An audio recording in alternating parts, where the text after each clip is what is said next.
Hänschen klein geht allein in die weite Welt hinein. Petit Jean, pour longtemps, s'en va loin de ses parents.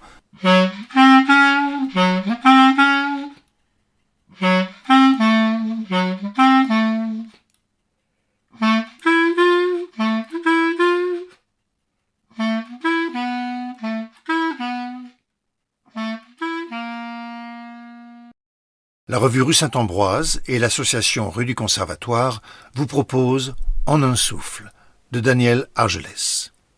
Texte initialement publié par la revue Rue Saint-Ambroise dans le volume Paris-Ville-Monde, un regard neuf sur l'immigration en octobre 2018. Cette nouvelle vient d'être republiée par les éditions Triartis dans le recueil En un souffle. Lecture de l'auteur, Daniel Argelès. Musique, Charlie Nelson.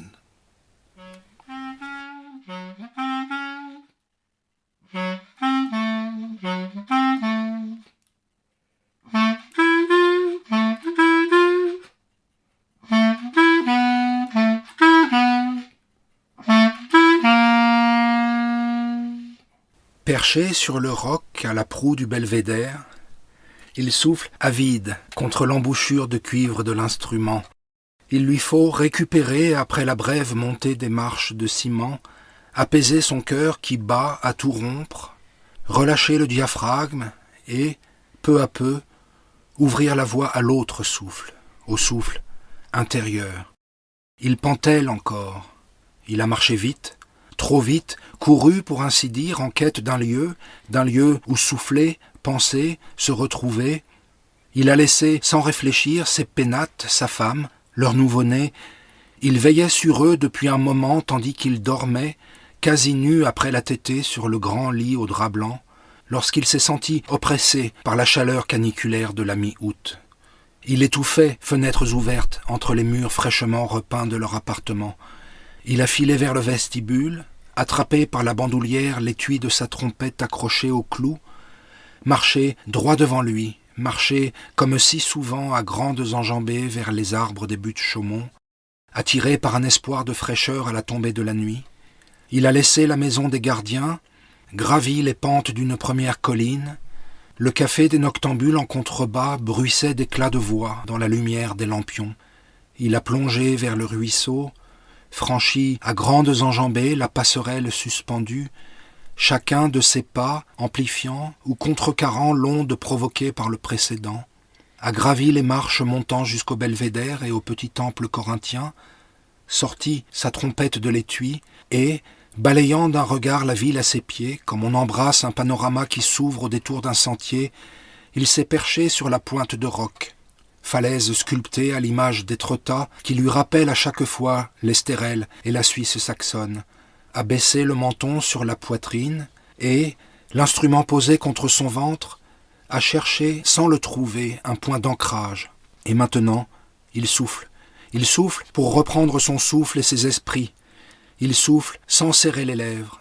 L'air s'écoule sans vibrer, c'est un flux sans couleur ni hauteur, un filet mince et pourtant rond qu'il souffle pour apaiser son cœur, relâcher ses reins, son dos, son cou qui craque en s'étirant, et tandis qu'il inspire, un élancement lui perce le ventre, juste en dessous de l'estomac, à hauteur du nombril. Il souffle et il revoit le cordon enroulé comme un hélicon de chair autour du cou de son fils en train de naître, serpent de Laocoon aux funestes anneaux. Il voit la sage femme dérouler le nœud coulant d'un tour de main comme on défait une serviette entortillée.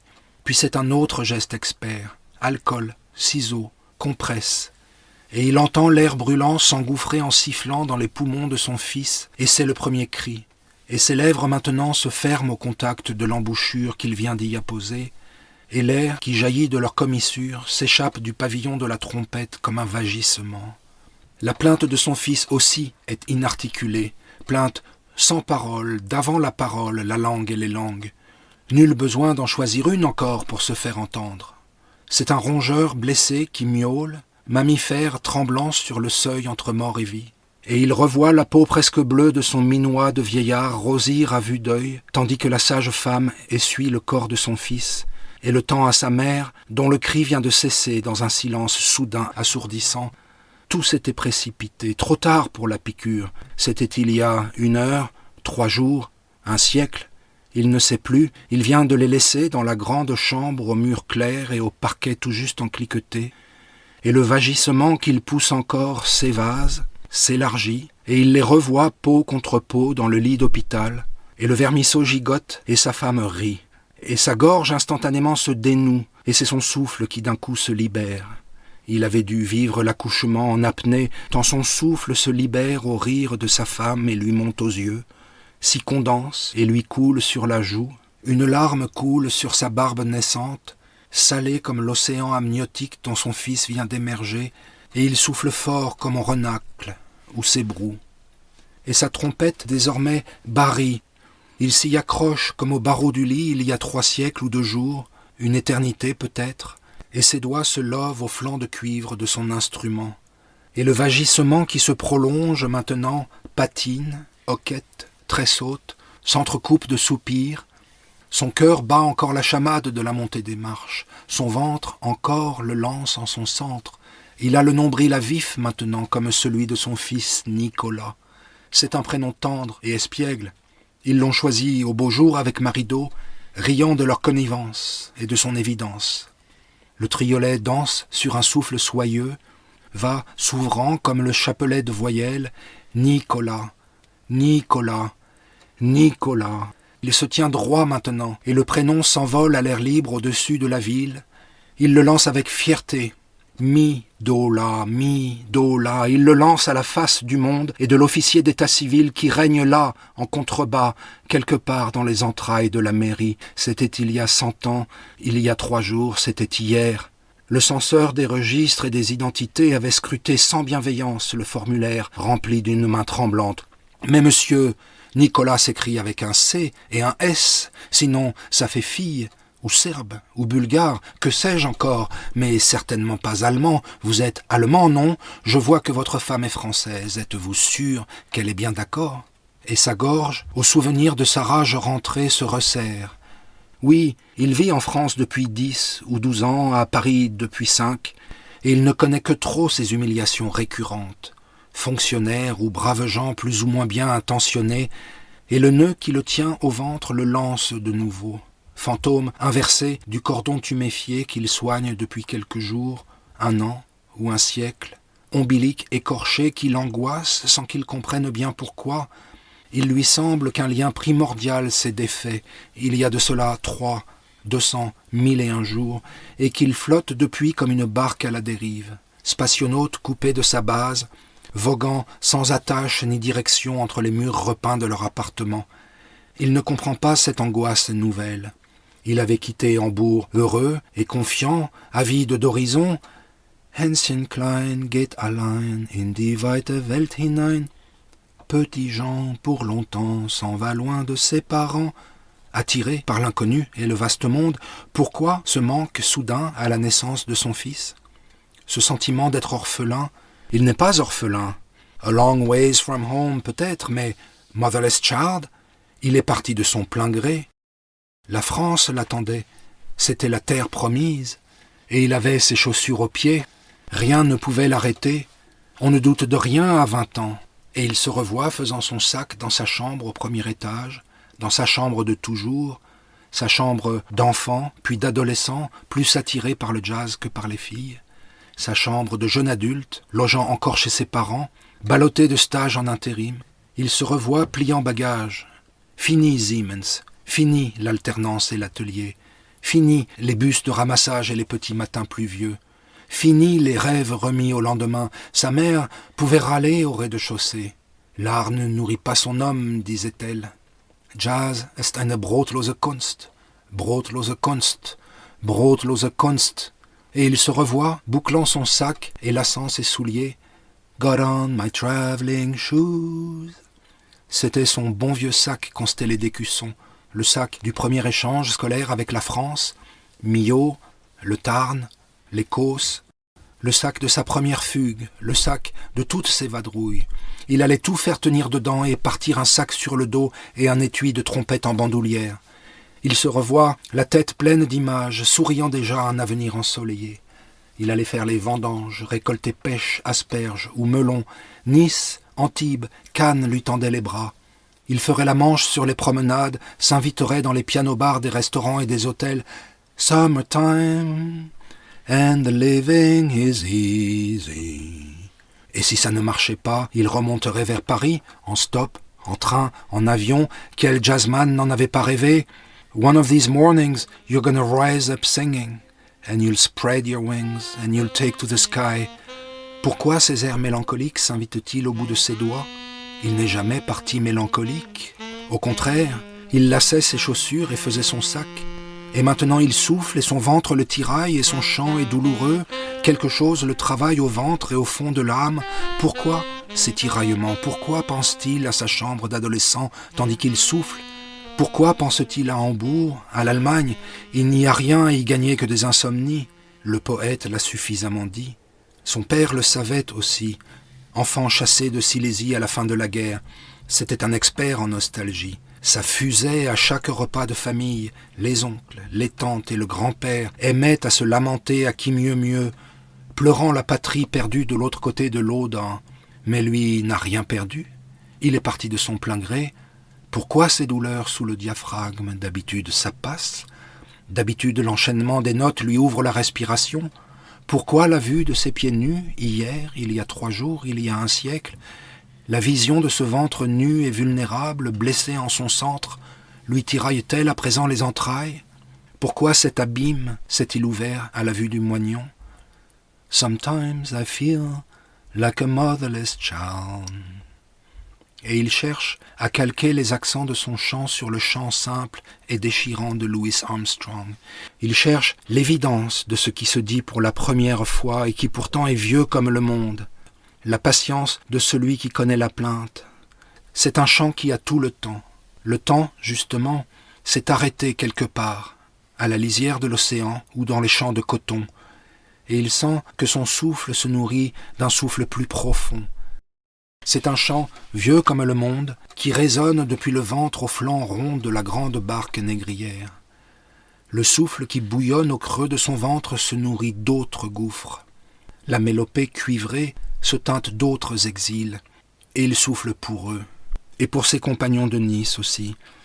Troubadours étrangers, échoués comme lui sur la côte de tous les festivals, saisonniers de la Riviera dont le souffle nourrit maintenant le sien, grain sablonneux du saxophone de Moulatou, l'Éthiopien prédestiné par son prénom, caprice grondeur ou extatique du trombone de Géorgie, le Bulgare, clarinette à la gaieté virtuose ou désespérée de Saul, le juif new-yorkais venu comprendre l'Europe, amateur de klezmer, de mélodies orientales et de musiques andalouses, ils écumaient de leurs fanfares les baptêmes, les mariages et les bar mitzvahs, finissaient les open mics, cachetonnaient sur les tournages et en studio.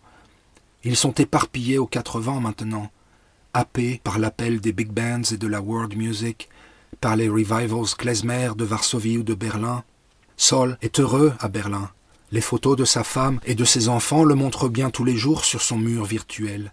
Saul, le petit-fils de déporté au rire inquiet et triste. Et c'est une berceuse yiddish qui lui vient aux lèvres. Il la joue pour la première fois, devant Saul, il n'osait jamais, et il blêmit en la laissant passer dans les tuyaux de son cuivre. Et il sait que quelque chose se dit qu'il ne peut sonder. Il sait qu'il ne peut approcher cette douleur-là, fugue de mort, chant du peuple juif assassiné. Il blêmit dans la nuit d'août et souffle pourtant, et son souffle se défait, se délite, perd toute couleur, tout timbre. Der Tod ist ein Meister aus Deutschland. Et il pâlit, mais ne cesse pas de souffler. Il tient cette note sans hauteur et sans couleur. La mort est un maître venu d'Allemagne. Son œil est bleu, bleu comme le sont les siens, comme ne le sont pas ceux de son fils. Il sait son peuple marqué au sceau de l'inexpiable. Il a lu les noms d'enfants sur les plaques apposées dans les halls d'école où parfois il enseigne et où son fils, un jour, apprendra à lire et à compter. Il connaît le panneau commémoratif planté sur une pelouse du parc, à même l'herbe où se font les pique-niques, au pied du terrain de jeu où son fils un jour s'enivrera des vertiges du toboggan. Il connaît le tissu serré des adresses d'enfants déportés, Juifs, Français, Polonais ou même Allemands, 5, 7, 9 rue Manin, 62, 64 avenue Simon Bolivar, 3, 5, 7, 11 rue Lausanne. Il sait l'horreur de ces contes macabres. Il a vu au Puce un jour un bottin de Belleville d'avant-guerre.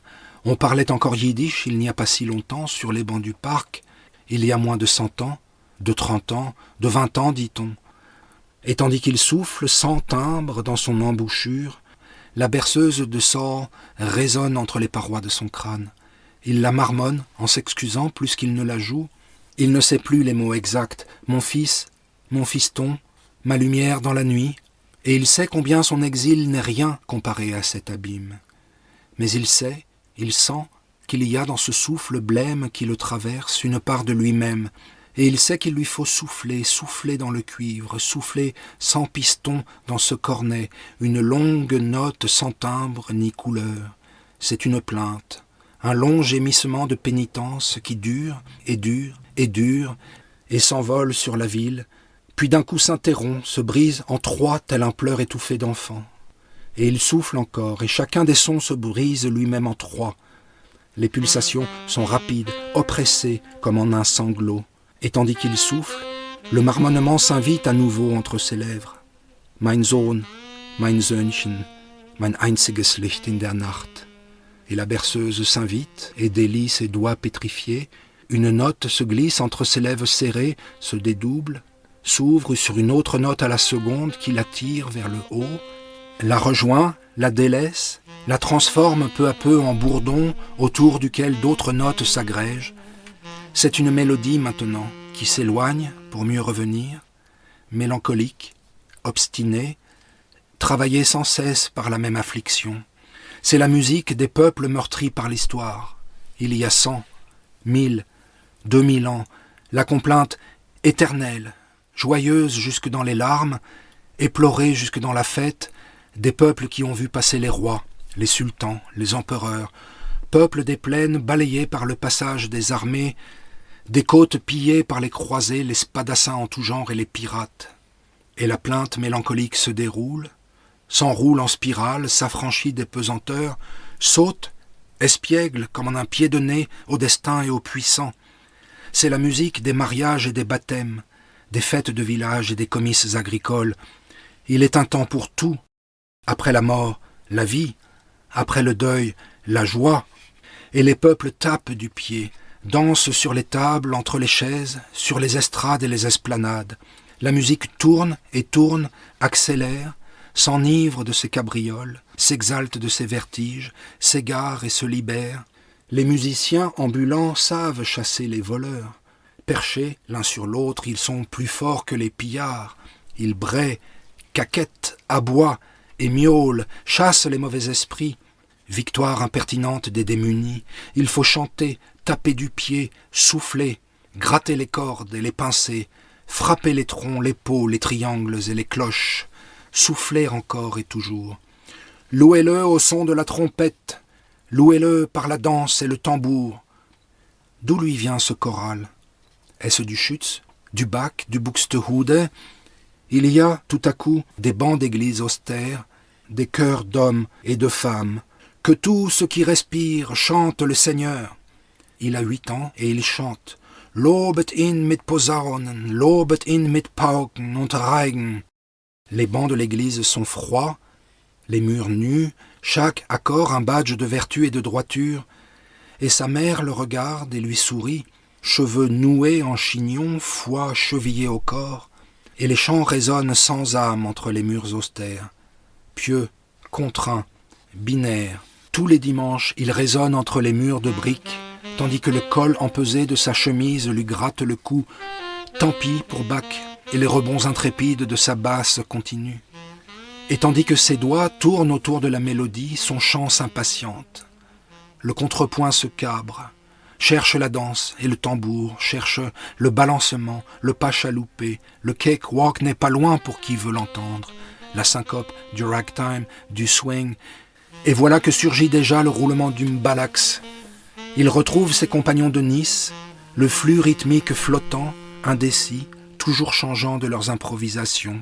Le jeu consistait à se tourner autour, le quatrième venant troubler d'un rythme ou d'un riff incongru le manège des trois autres, les invitant à s'approcher de modalités ou de rythmes incompatibles, métrique indienne ou vertige d'une gigue irlandaise. Leur jeu, alors, bégayait, déraillait, déstabilisé par les contretemps d'un tango ou les virevoltes d'une cumbia, jusqu'à ce que la solution peu à peu émerge et que le premier, à son tour, se détache du groupe pour le prendre à contre-pied.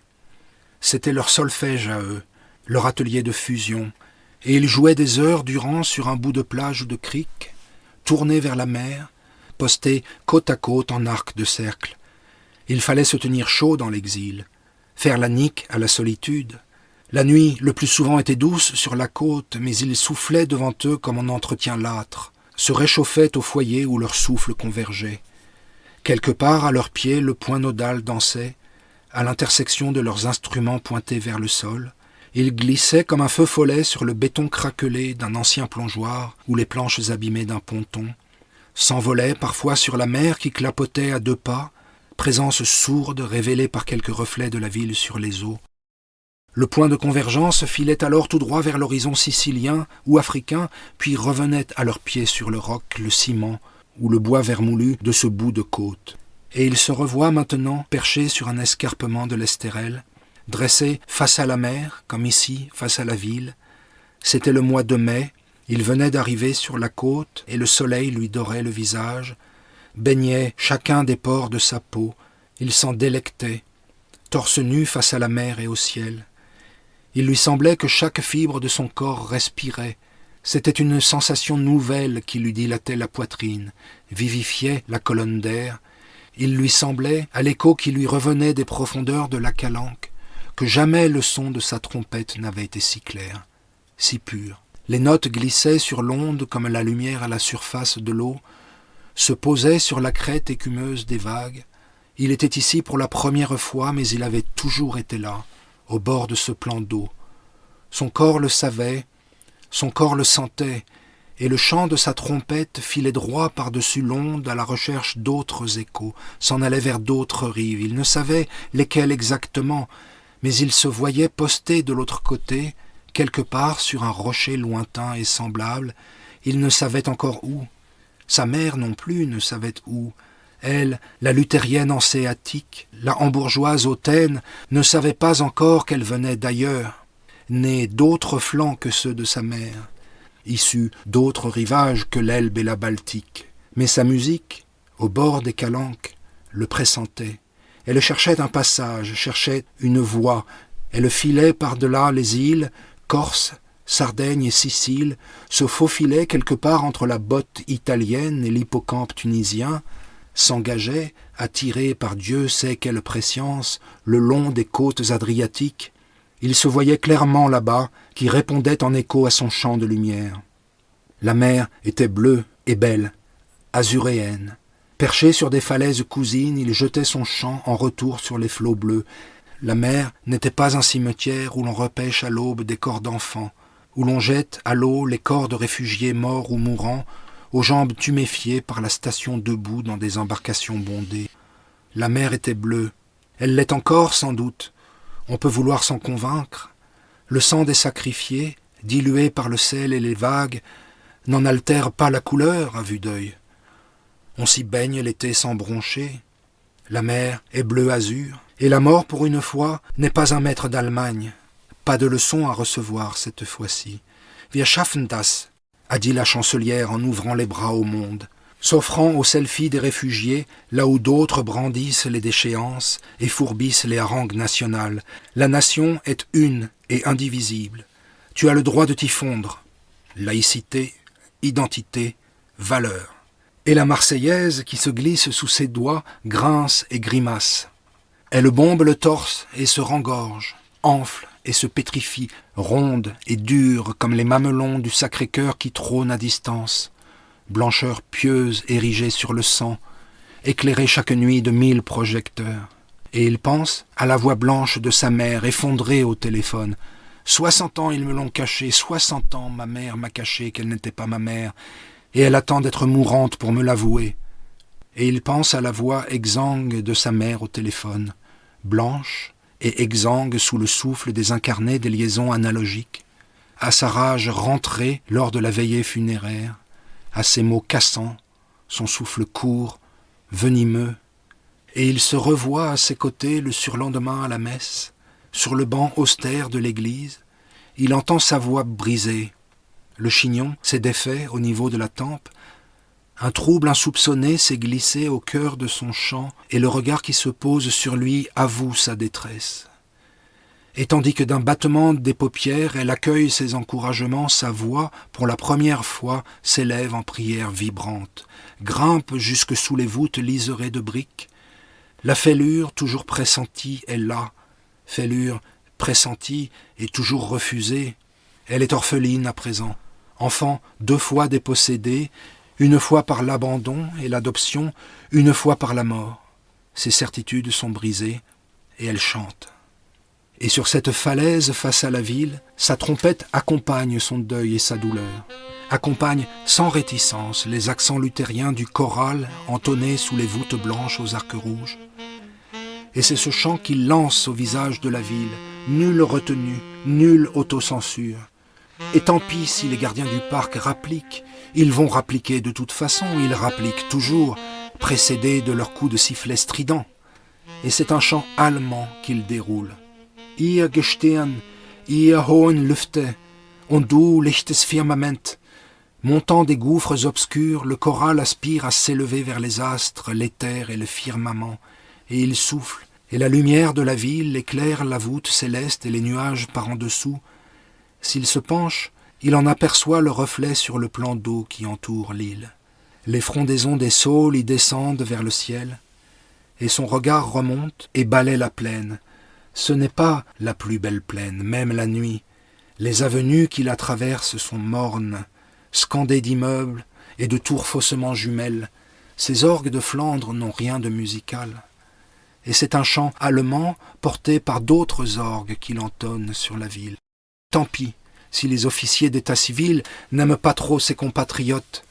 Les rues du quartier affichent partout les stigmates de ses antipathies. Secrétan, Rébeval, Ménadier, Compan, tous officiers de l'Empire combattant les armées prussiennes, ces mêmes armées qui laissèrent les Versaillais massacrer les fédérés. La place Rhin et Danube, par là-bas derrière, est bâtie sur ces charniers.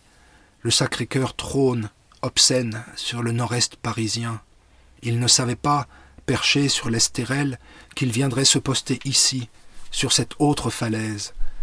Voyageur urbain égaré sous la mer de nuages, cherchant refuge et réponse auprès d'un temple de Vestale.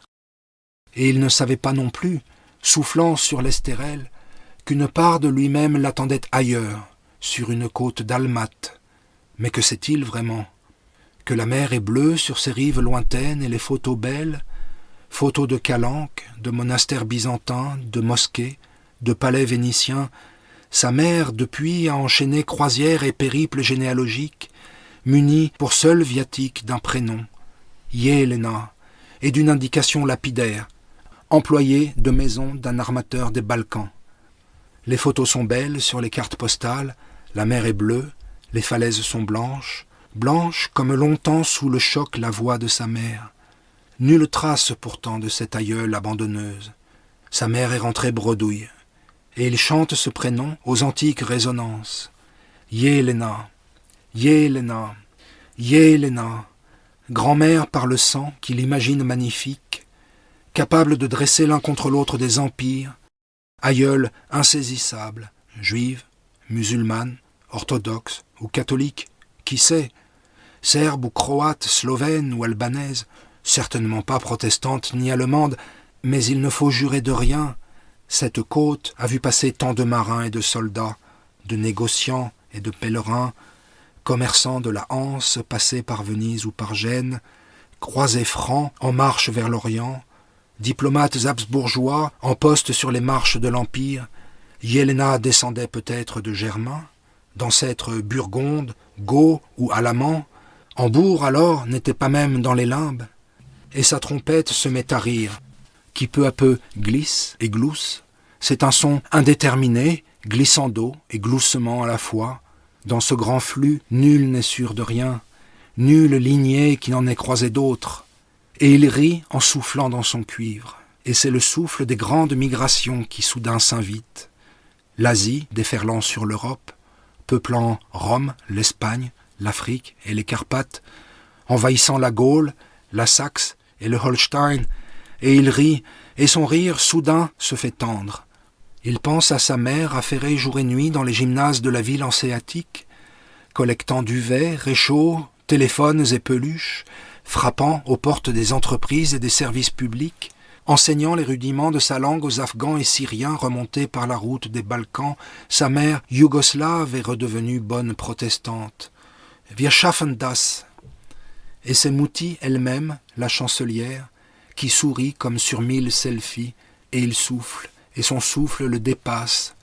C'est un souffle venu de nulle part et de partout, un souffle ample, porté par les vents hauts de l'atmosphère, qui a fait 3 fois, 100 fois, 1000 fois le tour de la terre, chauffé au sable de l'Éthiopie, salé aux eaux de la mer Noire, nourri de toutes les trépidations urbaines de l'Amérique.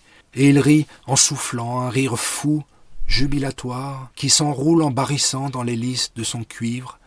Les taxis jaunes s'empalent sur les nids de poules, les sirènes hurlent, les grands bus s'ébranlent en haletant, les gamins du Bronx tambourinent sur des seaux, Sonny Rollins salue l'East River, les vents se lèvent sur les océans, balaient les steppes et les pics enneigés, les volcans grondent, la terre tremble, et il sait qu'il va payer.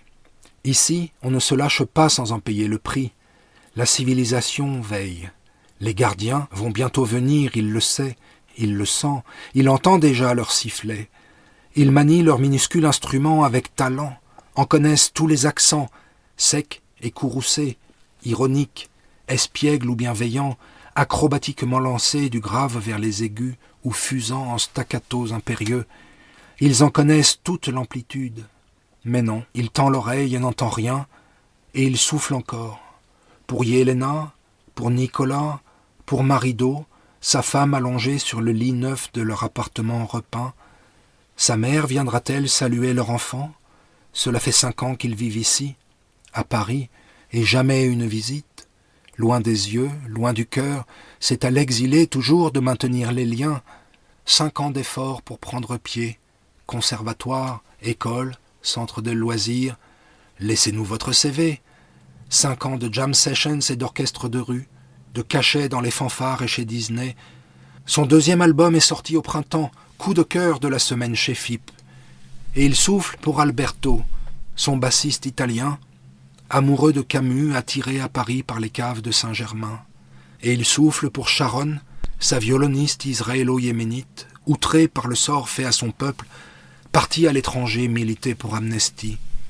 Et il souffle pour Pierre, son pianiste mélancolique, travaillé par le mal du Béarn.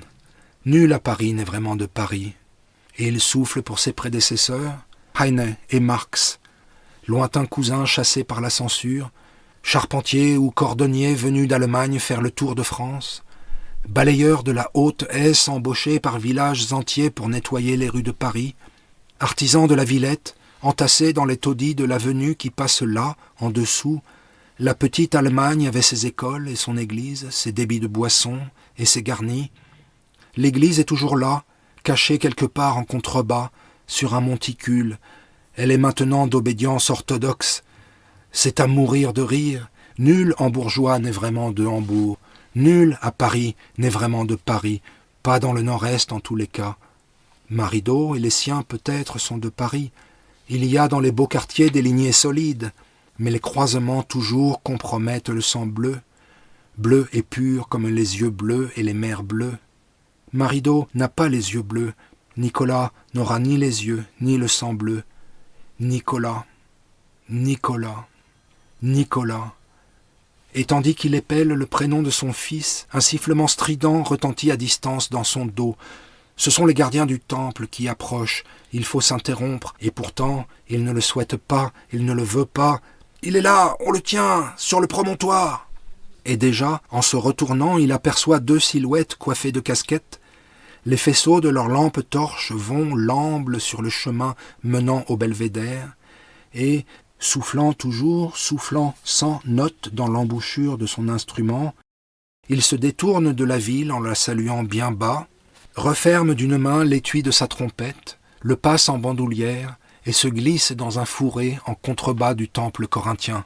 Il est tapi entre les buissons et les regarde s'approcher sur le sentier goudronné, s'engager sur le petit pont et remonter vers lui. « On ne l'entend plus, il a dû filer !» Et tandis que les gardiens remontent les 2 chemins d'accès au promontoire, il se glisse sans bruit par les fourrés, l'embouchure de sa trompette aux lèvres, soucieux de continuer à souffler tout en s'échappant par ce coin de sous-bois. Il souffle maintenant pour Hugo, son compagnon de fugue, et sourit intérieurement. C'était le même jeu de cache-cache avec les gardiens du Stadtpark à Hambourg.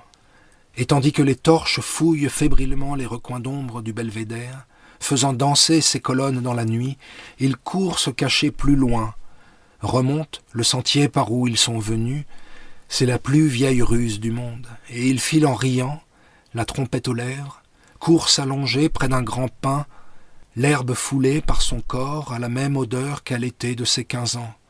Il se souvient de l'ivresse de leur fugue, c'était la première, de son cœur exalté, de son souffle libéré. Il salue de trille muette son comparse d'alors, Hugo, son seul ami d'enfance. On les avait interpellés un peu plus tard à la gare routière. Sa mère l'avait illico changé d'école. Dieu qu'il s'était senti libre, senti vivre. Robinson de 3 jours réfugié dans les sous-bois du parc, à 20 mètres du canal, il dormait le jour, parlait la nuit à la lueur des cieux ou du réchaud à gaz qu'il masquait de leurs paumes. Il parlait jusqu'à l'aube en frissonnant, tiré d'un sommeil involontaire par les premiers avions qui passaient au petit matin. Et tandis que les lampes torches des gardiens s'éloignent, ballant dépités au bout de leurs bras, projetant des ombres erratiques à flanc de rocher, il salue en pensée celui qu'il était à 15 ans, allongé dans l'herbe du Stadtpark. Et il salue celui que son fils sera dans 15 ans, allongé libre quelque part sur un pan d'herbe, un coin de sable, un flanc de rocher. Oui, il sera libre, forcément plus libre que lui. Le regard posé sur les flots de l'Adriatique ou de la Baltique, les vallées profondes du Rift ou des Rocheuses, parti ailleurs pour vivre, plus ailleurs encore que lui. Et il regarde le ciel où des avions attardés tutoient les étoiles. La voûte nocturne se devine entre les branches à quelques nuages blancs éclairés par la ville. Il ne sait où il finira. Sous les palmiers du sud, sous les tilleuls du Rhin, enfoui dans le désert par des mains étrangères, d'où lui viennent ces vers tristes et beaux? Il en sait d'éternels qui sont de purs sanglots. Unter Palmen im Süden, unter Linden am Rhein. C'est l'épitaphe de Heine, gravé sur sa tombe à Montmartre. Mich wird umgeben Gottes Himmel, dort wie hier. Le ciel de Dieu m'entourera là-bas comme ici. Et il sourit. Il sait qu'il est d'ici et de là-bas et d'ici. Il n'est pas le premier à finir à Paris, il ne sera pas le dernier. Et il pense à son fils dans son couffin, pense à sa femme, au ventre encore rond après l'accouchement, qui le veille entre les murs repeints de leur appartement. Et dans un unique souffle, il pousse une longue note dorée, ni grave ni aiguë, tremblante et reconnaissante, tendue comme un fil d'étoile entre terre et ciel, tenue, longtemps tenue jusqu'au bout, jusqu'au dernier souffle. Elle s'amenuise sans faiblir, s'effile jusqu'au plus petit grain, sonne encore, vibre encore en dessous du son, et tandis qu'il laisse sa trompette retomber le long de son corps, il sait qu'il a fini, qu'il vient d'atterrir, là, sur cette pelouse, et son corps tout entier se laisse aller à une profonde inspiration et au bonheur du souffle nouveau qui s'annonce.